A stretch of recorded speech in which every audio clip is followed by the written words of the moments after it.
what's up guys? So let's just get into it. Season 4 of The Boys was just frustrating to watch. Let's see if I can keep this as concise as possible. Some good things. As always, Anthony Starr's acting, and I thought that A-Train's character development was pretty well handled this season. So the general direction of the show. I mean, yes, anyone who's watched the show for any length of time knows that Eric Kripke and the writers behind the show are left of center based on how the show is presented. Add in the fact that The Boys creator Garth Ennis wrote the comic like a 16-year-old angry edgelord who absolutely hates superheroes and just wants to deconstruct them and corporations, and that's material that is attractive to those who think they're morally superior to those that don't share their left-of-center politics. Oh, I can shit on corporations and very American things like superheroes? Sign me up. And like others have said regarding the show, the first 2 seasons were better at reining in absolute hatred for the right side of the aisle, which made the show watchable. This was despite the whole Homelander is Trump running theme. I mean, Stormfront was such a horrible person that people on both the Vought side and the Boys side hated her. And even Homelander wasn't down with her racial talk. He was more interested in himself. Yes, they took inspiration from the entire Charlottesville situation from 2016, but in general, I think people were like, this bitch gotta go, it's fine, it's interesting, okay. In season 3, it started to leak out more with comments here and there, like young Edgar telling Black Noir that black superheroes were a non-starter below the Mason-Dixon line. But this was in like 1984, and by this point in American culture, you know, G.I. Joe was a thing, the G.I. Joe cartoon was a thing that had people from multiple races. Black superheroes were already a part of Marvel and DC. And even within the Boys universe itself, Bill Cosby is American's dad by this point. And Eddie Murphy's career is about to take off with Beverly Hills Cop. So it was kind of like, that doesn't really make a lot of sense. Then there was MM trying to paint Soldier Boy as a racist when he didn't really do anything racist the entire season. I mean, he was an insecure bully and a horrible person, but racist, not really. I mean, he was literally hanging out with Bill Cosby and spoke nothing but praise about the man. I mean, you think Stormfront was hanging out with Bill Cosby? If he was a racist, there's no way he's like, Bill Cosby was a real man and America's dad. Like, he's not doing that. I mean, Stormfront is as racist as it gets. So, I mean, you can't really go from having the most racist character to a character that maybe is like racist in like an old man kind of way. That they're not the same thing. I mean, yeah, he bullied his teammates, but for all we know, he didn't have any issue with Black Noir's race, just that he didn't want him to outshine him. Also, side note, was Bill Cosby trying to clap Soldier Boy's cheeks? I mean, Bill gave him the drugged drink. Why would he do that if he wasn't trying to get in that ass? I mean, why would he give him the drugged drink to try and knock him out if he wasn't trying to clap some Soldier Boy cheeks? I'm just saying. Then there was the ending of season 3 when Homelander lasers the guy who throws a cup at Ryan. This is a direct reference to Donald Trump saying he could shoot someone on 5th Avenue and his fans would cheer. And now with season 4, they seem to have taken the mask off.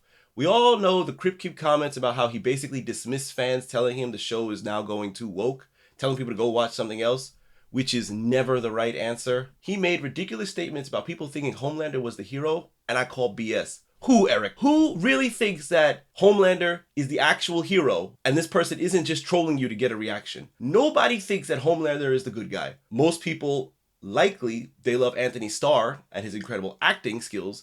I mean, he shoulders Homelander's entire existence on his back by him acting the absolute shit out of the character. So, I mean, watching the man act is an experience in itself. Now, are there people who on some level feel bad for Homelander? Absolutely.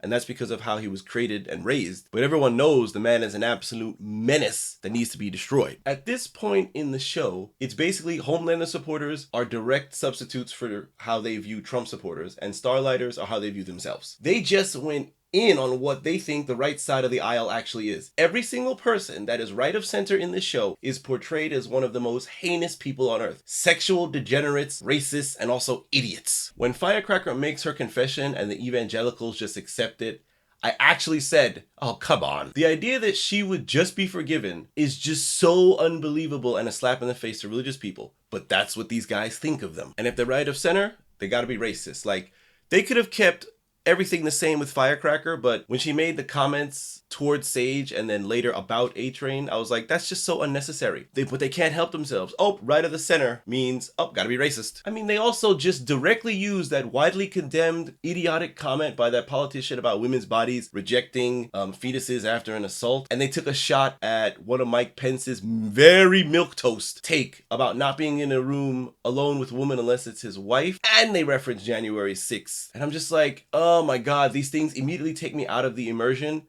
because it's not clever or slick and it's just lazy writing. Like, come on, can you be a little bit more creative about this? Meanwhile, the show never genuinely mocks the left. Sure, they mock corporations and how they pander and pretend to care, which is fine. But as far as I can remember, the show has never had an outright honest left-wing character be a completely horrible person. It's not like the material isn't there. They could have easily had a politician or an advocate who has run their city into the ground due to being too soft on crime and homelessness. If they wanted to keep it more balanced, they could have actually had an alphabet mafia person who tries to advocate for some of this stuff regarding kids, schools, and the gender identity controversies. But they don't have the stones for it. Or, I mean, just have one of those lefty characters be a huge sexual degenerate like people on the right. But the right is just an easier target. Now, I haven't seen Gen V, so I don't know if maybe they do it in there a bit more.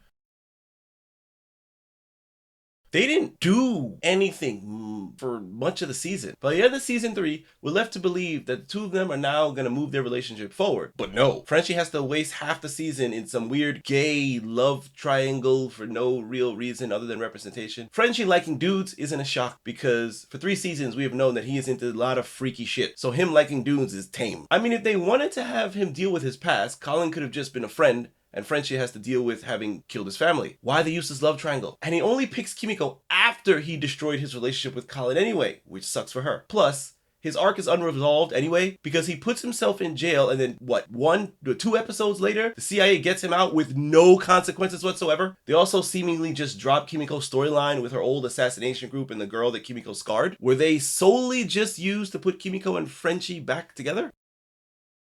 Sage is the prime example of the failure of the golden rule, show, don't tell. This is funny because due to TV being a visual medium, scripts typically are void of any overly descriptive language that can't be shown on TV. We are constantly just told how smart she is while not seeing her do anything that the smartest person on earth is capable of. We have examples of people that are the smartest humans in comics. You know, you've got Brainiac 5, Mr. Terrific, you've got Doctor Doom, and the most famous of them all, Reed Richards. And we all get to see them being the smartest, as well as, especially with someone like Reed, who's in a team with his family, how his intelligence can sort of make him kind of aloof to what's going on with his family and their needs. While Sage is just disgusted with how stupid everyone is. I'm sorry, but highly intelligent people don't sit in dusty-ass apartments sealed away from society because they're too arrogant to care. They work to change the world or impact it in some way. Whether it be for good or for evil, they do something. They don't wait until someone else gives them a purpose. You know, when she was fired, everything just happens and she gets to conveniently come back and be like, oh, it was all part of my plan. Get the fuck out of here. In the scene with Homelander during the last episode, when she comes back, here's what I was thinking. Why would the speaker contact you, and how did you even set all that up? Why would he blindly trust you when the last time he saw you, you were a complete bumbling idiot? Why would he suddenly pledge loyalty to Homelander and betray the entire country when he was never threatened by Homelander? Oh wait, rich white guy, okay, got it. There is no way on God's green earth that she could predict all those messy parts of the plan that were completely out of her control, mainly other people. And then in the scene where the boys were following her around, which led to the shifter, it was clear at that point that she was setting them up for something because she was so out in the open. But even then, based on their last confrontation with her, you would think they would know, oh, she's playing us. It's all just so stupid. I mean, it was obvious that she was playing them, and that's showing more of how dumb they are than her being smart. But because the writers themselves aren't that smart, I imagine, they can't actually write her doing smart things. Like, they're kind of paralyzed with this black woman character. They want to be powerful and perfect and all this kind of stuff, right? They don't know what to do. And now, having finished the season, her grandmother's cancer story may have just all been bullshit to get Newman on their side, but the story was still nonsense. Sage is what, in her 30s? Meaning she was a small child in the 90s or early 2000s? And you mean to tell me that doctors were all racist and didn't want to treat an ex-Black Panther, and in a world where superhumans have existed since the 40s, they wouldn't take notice of a little girl with a superhuman brain because she was black? This is what the writers really think of black people. It's always about oppression when they see us. Newman should have sniffed that story out as bullshit. But then again, she's a woman in politics, so of course, she's also oppressed. Oh man, oh man, oh man. The most frustrating thing in this entire show is the portrayal of Hughie, and it started back in season 3. I mean, Jack Quaid has to be a little bothered by how they portray his character. Hughie is basically in a position where he cannot outshine Annie in any way. He is always subservient to her needs and desires. In season 3, he starts taking Temp V because he understandably feels useless. He can't fight, he can't use a weapon, he doesn't have any special skills. I mean, Frenchie is a drug addict, assassin, and sexual deviant, but at least he's also a chemist. When Annie finds out about Hughie's continual Temp V use, and she finds out his reason is due to his frustration for always being weak, does she try to understand where he's coming from? Nope, she scolds him. God forbid a man want to be able to protect the woman he loves, even when she has superpowers. The other males in the boys are all capable without powers. Hughie is not, and that was getting to him. Then, there's even a chance for her to apologize for being too harsh and not understanding Hughie's frustrations when she picks him up after he gets knocked out by Butcher, and she says, "I told you so." Like, oh, you bitch. And then by season 4, Hughie is still useless, physically speaking. He never learned how to use weapons. Nobody taught him how to fight. He's still pretty useless. He doesn't need to become exactly like the others. But how the hell did nobody think that Hughie needs to be able to defend himself somewhat? See, but that would make him less dependent on Annie, and we can't have that. Then they have him get sexually assaulted, which, you know what? I'm glad that it seems that in general, fans of all stripes on both sides were pissed off with how they handled Hughie's assault as a joke, considering 4 seasons later, Annie's is still referenced. And I'm not saying it shouldn't be, but the point is that they passed that off as a joke, and people were like, nah, dude, that was fucked up what happened to him. Then he gets assaulted again by the shifter, technically because she was impersonating Annie, and then she has the nerve to get angry at him. Also, let me throw this one in there. 2 fingers in his butt. And it's kind of clear that he wasn't expecting that. So, to further humiliate him and make him look stupid and kind of weak, the shifter puts 2 fingers in his butt. I mean, come on. For not noticing that she was struggling and that he should have been able to notice because she wasn't acting like herself. But let's see what Hughie was dealing with. His deadbeat mother comes back into the picture and is directly responsible for the death of his sweet father. And I'll get to the mom in a second. He was nearly killed by Kimiko's old pals and got his first real up-close kill in a way that was different from Translucent, right? Where he stabbed someone and the whole 9 yards. He was sexually assaulted in a sex dungeon. He was deceived and technically assaulted again by a shifter that stole his girlfriend's memories and face. But no, Annie, shit on Hughie again. And then she never apologizes. She just makes a snide comment about not getting a shifter STD. Oh my God, you bitch. I actually thought for a second when Firecracker released the abortion info about Annie that maybe she did it without Hughie knowing and that it might create some kind of tension between the two of them. But of course, oh no. He was 100% fine with it, no problem, signed off. Oh yeah, you go girl, no problem. No way they were going to have him be against that decision with these writers. And then of course they have the belligerent pro-lifer scene as well, right? Because of course.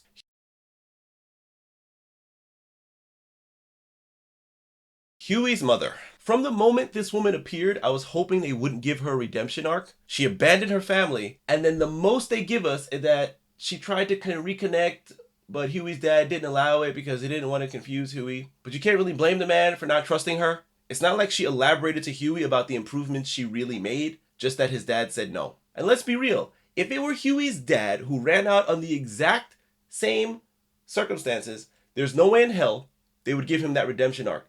And they'd be right not to give it to him. It would make perfect sense. He'd be a douchebag. And in the end, Hughie accepts her back into his life. In the last episode, he makes a heartfelt speech, but then includes not wanting to hate his mom. But it isn't about hate. It's about holding her accountable. She doesn't deserve Hughie's love and attention, and she sure as hell hasn't earned anything back after being directly responsible for the older Hugh's V-inflicted death. Without even asking Hughie, she injects his dad with V, not knowing what it would do. This is after Hugh, older Hugh, made it clear that he didn't want to be resuscitated in his will. Just because the V fell out of Hughie's pocket and she thought, oh, this is what Hughie wants, so I'll do that. Bitch, if that was what he wanted, he would have done it himself. You can't even be bothered to ask. This shows she's learned nothing in the time she was away, and instead of euthanizing his father and telling his mom that he doesn't need her and she can go, he seems to keep her around when spreading his dad's ashes, and then she conveniently disappears for the rest of the season. Hughie must always kowtow to the needs and preferences of the women in his life. Good old Annie. Most of what I wanted to say was said when talking about Hughie. But the shifter was right about her. She thinks she's better than everyone else and has yet to change. She can just be so insufferable. Although I will say the beatdown of Firecracker was pretty cool.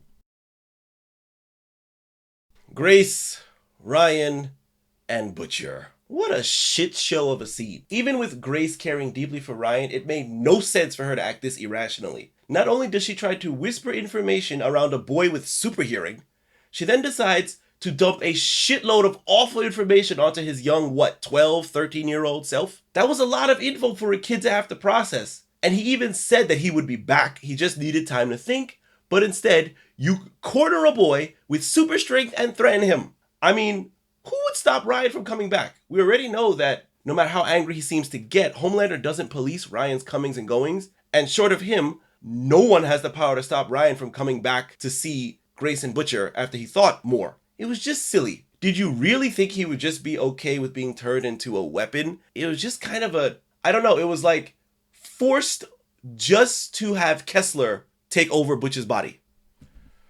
Some miscellaneous thoughts about sort of the season and then next season, which is the final season. Newman died rather unceremoniously, and it feels like her story was incomplete. I wonder if they're going to bring in the main character from Gen V who has similar powers to her. Will Ryan go back to the tower or just go off somewhere else? He was already having issues with his dad, and now he has this extra information about what really happened. If/when Soldier Boy gets revived again, I wonder if he will actually join whatever the resistance will be, due to, despite being a shitbag, he does seem to love his country, but also the idea that his disappointment of a son did all this shit, and it's going to make him look bad too. Plus, they already tarnished his reputation by saying he turned to the Russians, so he might just be like, fuck all you guys, I don't want to do this shit. Plus, without him, the opposite side has no heavy hitters. What the fuck is Edgar gonna do? Will Ashley gain super intelligence to rival Sage, but at the cost of her being completely hideous now? I suspect A-Train is gonna be part of the resistance. Are they gonna go for some all-out soup versus soup war because the boys are completely outgunned? They need soup help. Will Firecracker be a chink in the armor because she's starting to realize she's bitten off more than she can chew? And with Sage being back, that means her role gets diminished once again. I mean, she's a bit of a wild card, so who knows there. And then one more thing that I've been thinking about. Okay, if you don't want to have a bunch of naked women because it's exploitive and all that kind of stuff, fine, I'm completely fine with that. But then just keep that energy all around. You don't have to have a bunch of nudity. It isn't, hey, so instead, let's just show a bunch of swinging dicks around. Like, no one wants to see that shit. Okay, fine, you don't want to have naked women? Cool. We don't need to have naked dudes either. Like, it's just, oh yeah, exploiting men, that's fine. But we don't want to have any women. It's like, if you're going to have a bunch of naked dudes, might as well have the naked women too. Or, just nothing at all. Anyway, man, I thought this video was going to be shorter, but no, I had a lot to say. But anyway, see you guys in the next one.